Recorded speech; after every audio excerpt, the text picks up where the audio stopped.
Alors, bonjour à tous. Donc le cadre n'a pas changé encore depuis la dernière vidéo, parce que je fais cette vidéo à la suite de la première. Euh, donc bienvenue aujourd'hui.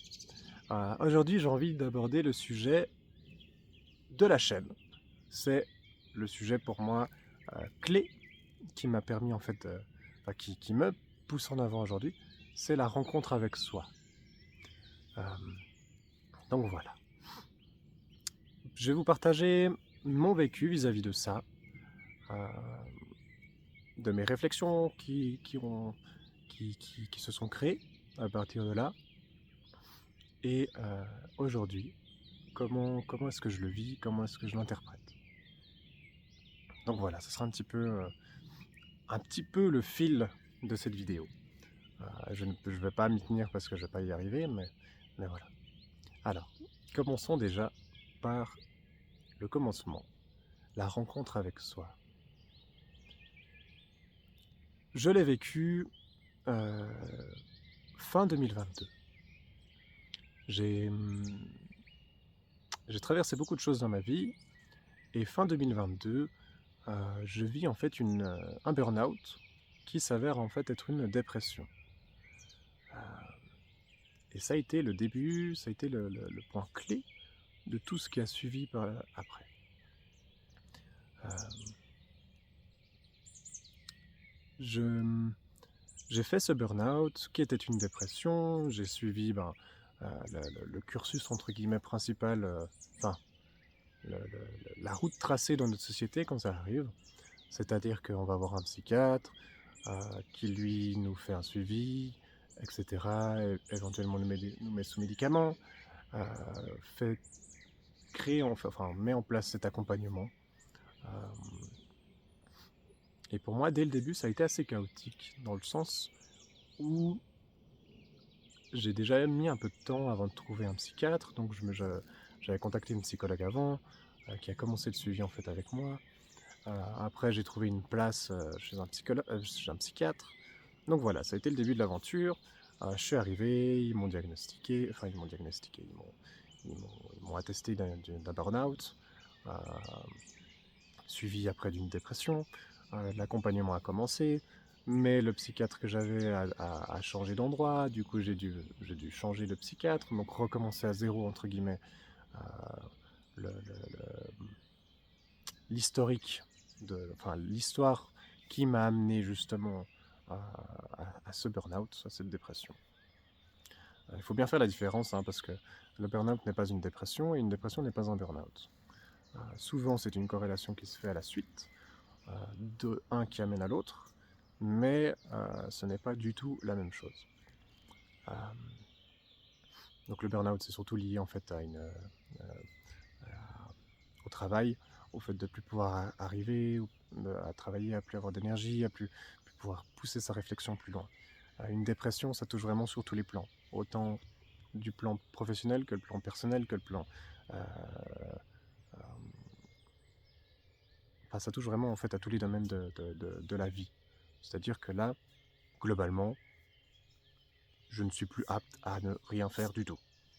Euh, donc ça a été un chemin pas évident dans la situation où j'étais, de devoir justement passer par tous ces changements. Et surtout que j'ai eu un suivi en fait qui n'était pas entre guillemets approprié à ce que j'avais besoin. Euh,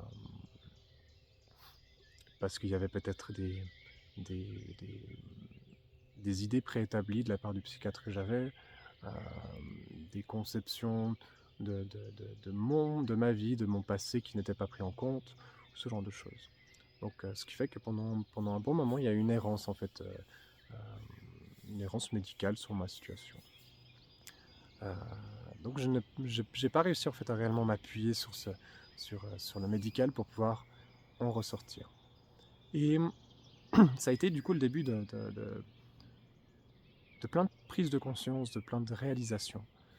Dans le sens, comme de toute évidence, le domaine médical ne pouvait pas répondre aux besoins que j'avais actuellement, je me suis retrouvé face à un problème.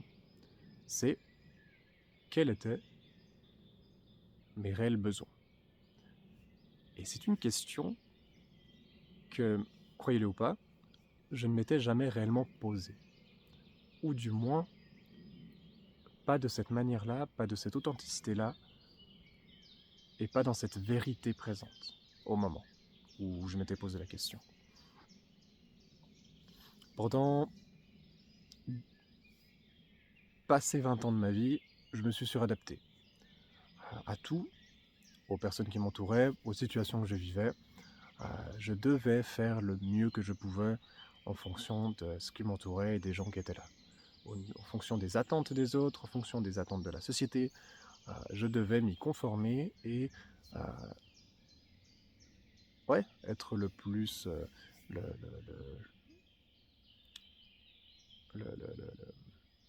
répondre en fait à, à, à ces attentes qui étaient posées. De faire ça et pas ça, de faire comme ça et pas comme ci, ce genre de choses. Et du coup, j'étais pas du tout aligné avec moi-même et conscient de qui j'étais réellement. Et conscient du coup de mes besoins. Parce que mes besoins passaient juste simplement à la trappe en fonction des attentes qu'on avait sur moi. Et du coup, ça a été un gros choc en fait de réaliser ça, que pendant toutes ces années, je ne savais pas qu'est-ce qui me faisait du bien, qu'est-ce qui me nourrissait. Quand je dis nourrissait, c'est intérieurement, hein, pas au niveau de l'alimentation. Euh, quels étaient mes besoins pour pouvoir vivre en fait simplement et aligné avec moi-même.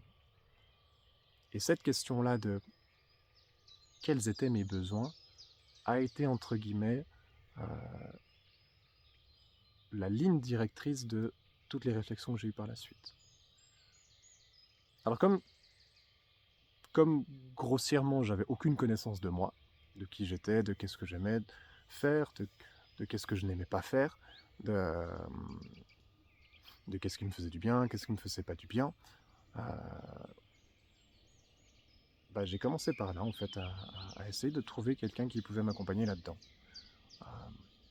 Donc je suis passé par typiquement euh, par, par un test de personnalité, donc le MBTI, qui m'a permis en fait d'avoir une sorte de base, de fond, de socle, de me dire ah ben tiens, qui je suis aujourd'hui actuellement correspond à ce profil type. Ça ne veut pas dire que je colle à tout, ça veut dire comment j'avais une sorte de base théorique sur laquelle je pouvais m'appuyer en me disant ah ben tiens, les gens dans mon profil aiment ça, aiment pas ça, est-ce que ça résonne avec moi, avec intérieurement ou pas. Et, et ça a été en fait déjà une base sur laquelle je pouvais m'appuyer et poser mes réflexions. Euh, ça m'a servi de me dire bah écoute, c'est vrai que là-dedans je me retrouve plutôt beaucoup en fait. Euh, ces traits de caractère, ses envies pour certains sujets, pour certains domaines professionnels, euh, et d'autres pas du tout, parce qu'en fait, autant un trait de caractère, entre guillemets, peut...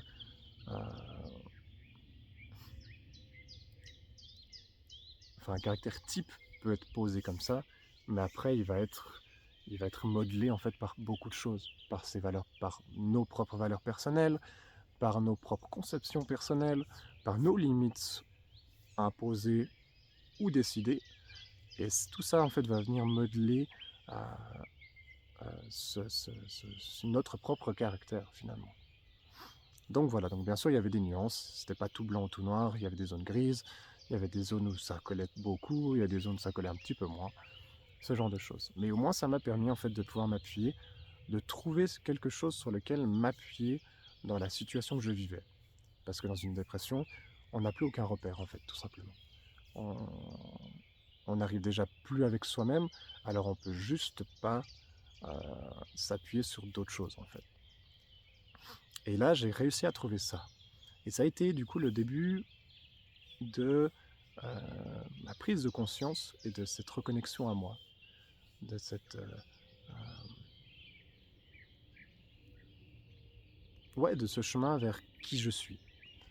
Euh, et ça m'a permis justement de pouvoir comprendre beaucoup de choses, ce qui m'a amené en fait à la conception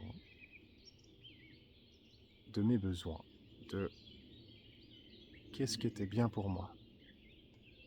Bien sûr, j'avais pas du tout encore les réponses à ces questions, mais au moins, je savais maintenant où c'est qu'il fallait que je m'oriente.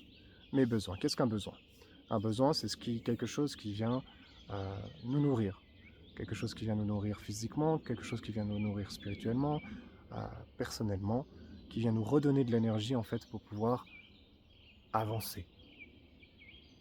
Si quelqu'un vit sa vie sans prendre en compte ses besoins, il va s'épuiser. Il va devenir... Enfin, ça va se voir en fait. Parce qu'il va perdre son énergie physique, mais aussi son énergie, entre guillemets, de corps, d'âme, de cœur, d'esprit. Parce que quand le corps ne peut plus fournir de l'énergie, ça vient puiser plus en profondeur. Et là, on aborde des sujets comme l'énergie du cœur, l'énergie spirituelle, l'énergie de l'âme. Et c'est une vérité. Les gens, vous pouvez essayer de le faire.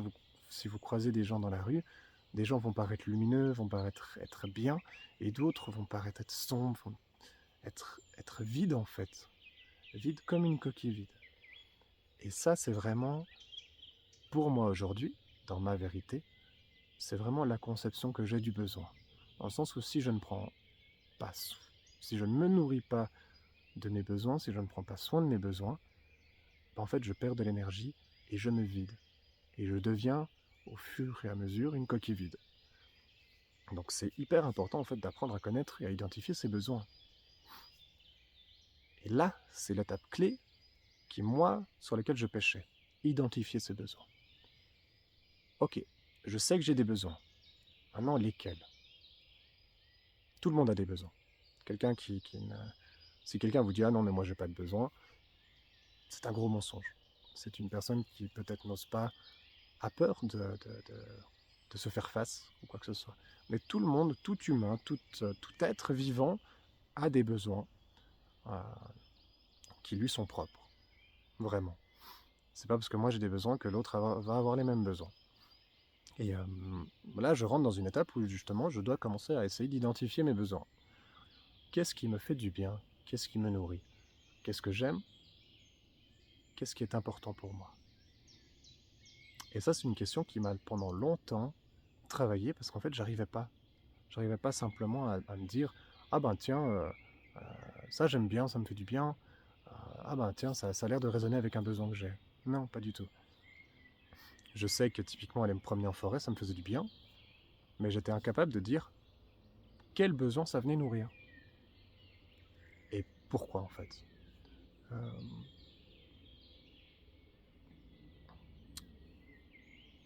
Et au contraire, si quelque chose ne me convenait pas, j'étais incapable de dire en fait quel besoin ça venait léser.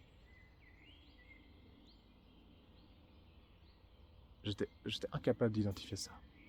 Et du coup, j'ai essayé de trouver des outils. Et vers la même personne qui m'a fait ce coaching par rapport au MBTI, eh ben, j'ai commencé en fait un coaching avec elle par rapport à la CNV, à la communication non violente, avec des concepts qui sont vraiment très très très intéressants. Donc si vous ne connaissez pas, je vous invite à aller voir.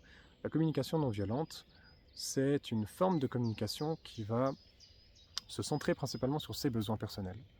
Sur, ok, comment est-ce que, enfin, mes besoins, comment est-ce que je peux les exprimer à l'autre sans venir le léser et sans venir lui imposer ou, ou, ou l'écraser en fait dans sa vie actuelle. Dans le sens où on va vraiment venir en parlant de soi et pas en parlant de l'autre. Même quand il y a une situation de tension, où il y a un désaccord, où il y a quelque chose que l'autre a fait, on va pas venir, ah ben tiens, tu as fait ça, ça m'a posé problème. Non, on va venir avec un esprit de bienveillance, de respect mutuel, en mode, écoute, quand il s'est passé ça, ça a eu cet effet chez moi. C'est venu négliger un de mes besoins, et moi j'ai envie de te proposer cette manière-là de faire pour être en accord avec mes besoins. Et c'est vraiment en fait dans une démarche de pouvoir identifier constamment, identifier quand on en a besoin, ses besoins, et pouvoir les exprimer à l'autre sans lui porter une intention quelconque, et, ou une attente quelconque. Euh, ce qui permet en fait un échange bienveillant de respect mutuel. Et vous verrez l'autre, enfin, si ça vous intéresse puis que vous allez vous renseigner, dans un échange avec des personnes où la CNV est appliquée, en fait, il y a vraiment un échange de bienveillance qui se fait parce que du coup, il n'y a pas d'attente, il n'y a pas de pression vis-à-vis de l'autre. Il n'y a que ce qu'on peut exprimer qui touche à nous-mêmes, à nos besoins, à nous en fait. Et aucunement ça va venir parler de l'autre, de ce que l'autre a fait, ou de ce que l'autre fait mal, ou qui il est, ou quoi que ce soit. Non, pas du tout. Et ça permet en fait un échange sans, euh, ouais, sans tenir l'autre pour faute. Et on le sait, si on vient vers quelqu'un puis on lui dit « Ah, t'as fait ça, c'est une grosse connerie », bah, la personne elle va se renfermer, elle va devenir peut-être agressive, ça va pas bien se passer. Tandis que si on parle de soi, l'autre ne peut pas se fermer, parce qu'on parle de soi. Donc voilà. Donc la CNV, ça a été le deuxième outil qui m'a en fait permis de mettre la main sur l'identification de mes besoins. Et ça a été une grande étape dans ma vie. De pouvoir en fait commencer, alors je commençais avec rien du tout, en mode, ah, ok, alors je sais que j'ai des besoins, maintenant je sais pas lesquels, comment est-ce que je vais identifier mon premier besoin? Et ça a été un parcours long, fastidieux même à certains moments, parce que quand on n'a déjà pas beaucoup d'énergie, c'est compliqué justement de pouvoir donner du temps et de l'énergie alors qu'on n'en a pas vraiment. Mais en contrepartie, on sait que si on identifie ses besoins, ça va nous permettre de pouvoir venir les nourrir et du coup de nous redonner de l'énergie si on sait comment prendre soin de ses besoins. Mais voilà, c'est toute une prise de conscience, un oser le faire, un, un se dire je sais que j'ai pas d'énergie aujourd'hui, être vrai avec soi, j'ai pas d'énergie, je le vois, je le sens, mais je vais quand même essayer de le faire un peu pour essayer de pouvoir retirer du positif par après. Et du coup, petit à petit, j'ai réussi à identifier mes besoins, à pouvoir les poser, à pouvoir les comprendre, à pouvoir les réaliser aussi, les mettre en place, etc. Et c'est quelque chose qui m'a énormément fait de bien. Et, et aujourd'hui, je m'en sens grandi en fait de tout ça. Parce que si je n'avais pas pris conscience de ces choses-là, si je n'avais pas pu mettre en place ces outils-là, je ne sais pas où je serais aujourd'hui, mais je ne serais pas là. Enfin, pas là actuellement dans ce que je fais. Et donc voilà, donc une fois qu'en fait on a identifié ses besoins, ça vient vraiment toucher à tous les domaines de notre vie, vraiment complet. Donc le commencement de la transformation, ma transformation personnelle a commencé en fait. Et du coup, au bout d'un moment, on devient lucide et on peut juste plus ne plus voir en fait les choses qui sont pas positives pour nous. Alors la transformation continue. On met en place des choses qui nous nourrissent. On essaye de réduire les choses qui ne nous nourrissent pas, qui ne font pas du bien. Alors bien sûr, il y a toute une conception de, de limites sociétales parce que même si moi, actuellement, aujourd'hui, l'aspect financier, c'est quelque chose qui ne me nourrit pas parce que ça me donne... c'est pas important pour moi, c'est pas une de mes valeurs, c'est pas un de mes besoins. C'est quand même pas une obligation, mais c'est quand même quelque chose que je vais devoir gérer aujourd'hui dans ma vie, que je le veuille ou pas, parce que c'est un aspect euh, qui fait partie de cette société, malheureusement. Pour moi, il y en a d'autres qui sont peut-être très contents que ça fasse partie, mais je sais pas. Mais pour moi, c'est pas une de mes valeurs, donc c'est pas quelque chose auquel je vais attacher énormément d'importance. Maintenant, l'aspect financier, on en a besoin pour vivre, on a besoin pour se nourrir, pour se loger, pour les enfants si on en a, pour nos animaux, pour faire des activités. Enfin, pas toujours, hein, il y a plein d'activités qui sont gratuites, mais dès que ça touche à cette société, c'est souvent payant. Donc, c'est un aspect qu'il ne faut pas que je néglige, que je dois quand même prendre en compte. Voilà, donc là on arrive aux limites en fait de l'application directe, parce que là c'est des choses qui nous sont entre guillemets imposées par la société. Par contre, tout ce qui n'est pas imposé par la société, moi j'ai la main mise dessus. Je peux décider de ce que j'en fais ou de ce que je n'en fais pas. Et c'est là où en fait les premières modifications, les premiers changements peuvent s'opérer. Dans mon cercle à moi, proche ou plus ou moins distant, qu'est-ce que je peux changer pour améliorer ma vie, mon ressenti, mon bien-être.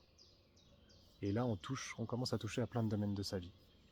Que ce soit les amis, que ce soit le professionnel, que ce soit la famille, que ce soit personnel, amoureux, euh, tout en fait.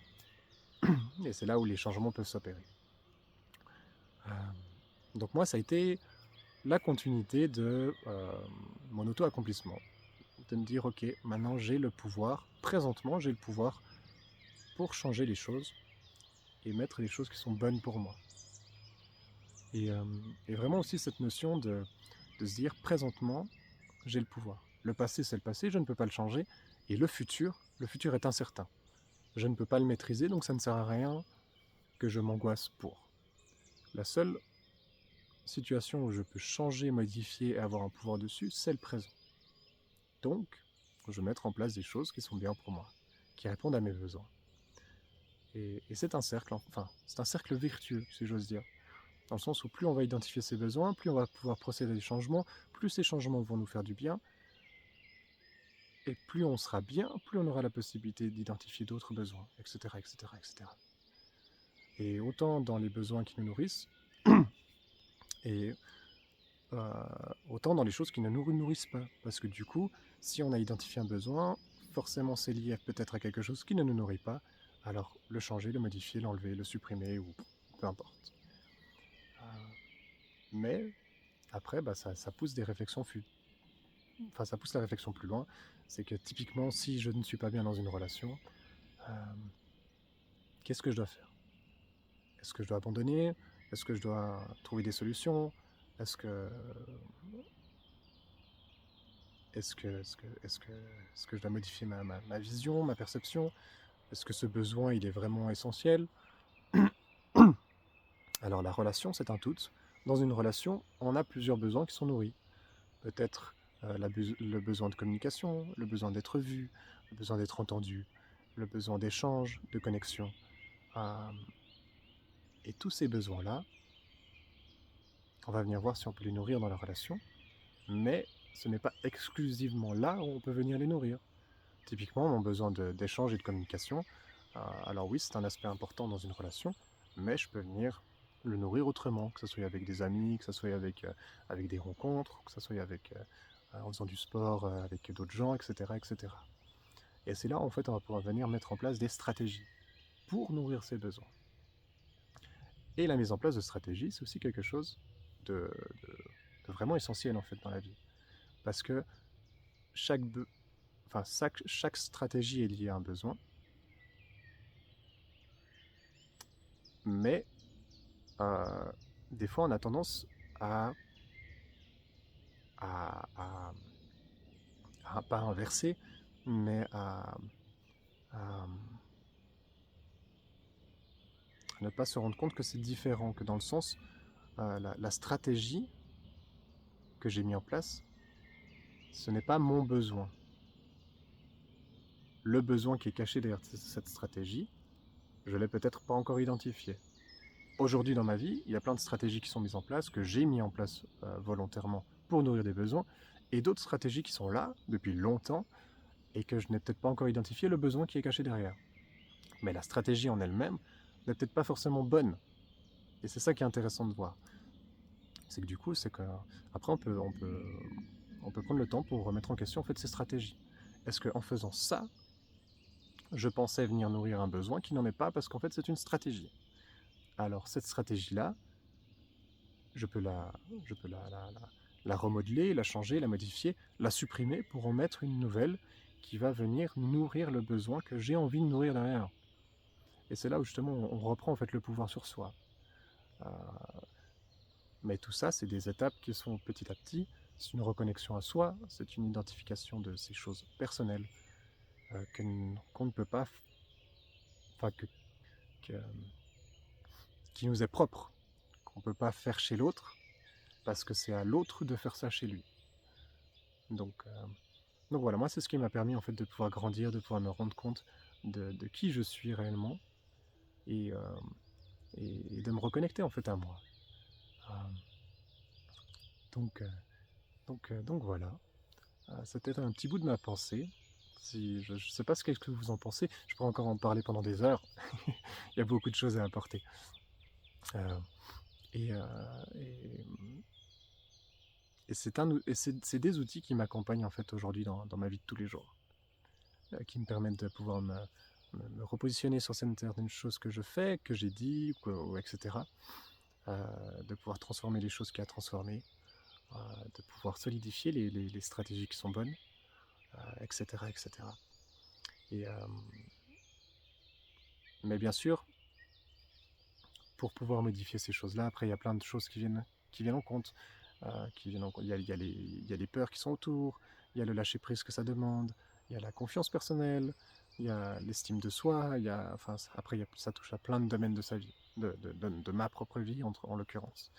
Donc voilà, c'est pas des choses qui se font en un claquement de doigts, c'est des choses qui prennent du temps, qui se font petit à petit, mais qui apportent une réelle valorisation personnelle. Et en fait, on moi, enfin, j'ai parlé en jeu, ça m'a permis de pouvoir reprendre le pouvoir sur moi-même et de ne plus dépendre de, de- de- des gens qui sont autour de moi, des attentes qu'on a envers moi, euh, ou de principes que je serais obligé de suivre. Parce que si ça n'est pas en accord avec moi-même, pourquoi est-ce que je devrais suivre ça? Et, euh, et c'est là, en fait, on va apprendre à se détacher des choses. Pas un détachement négatif, mais un détachement où, en fait, on va se reconnecter à soi et on va reprendre le pouvoir sur soi et l'identité de soi-même.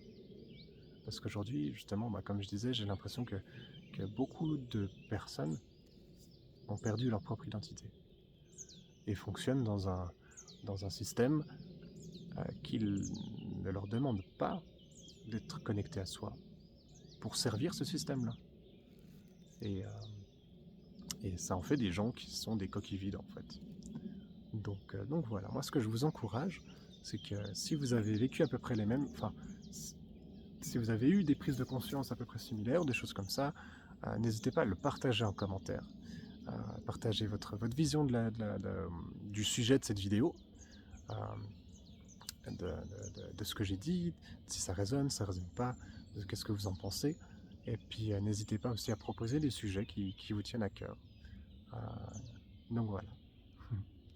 Je vous souhaite une belle journée, paix et amour sur vous, bienveillance et ouais, juste que vous puissiez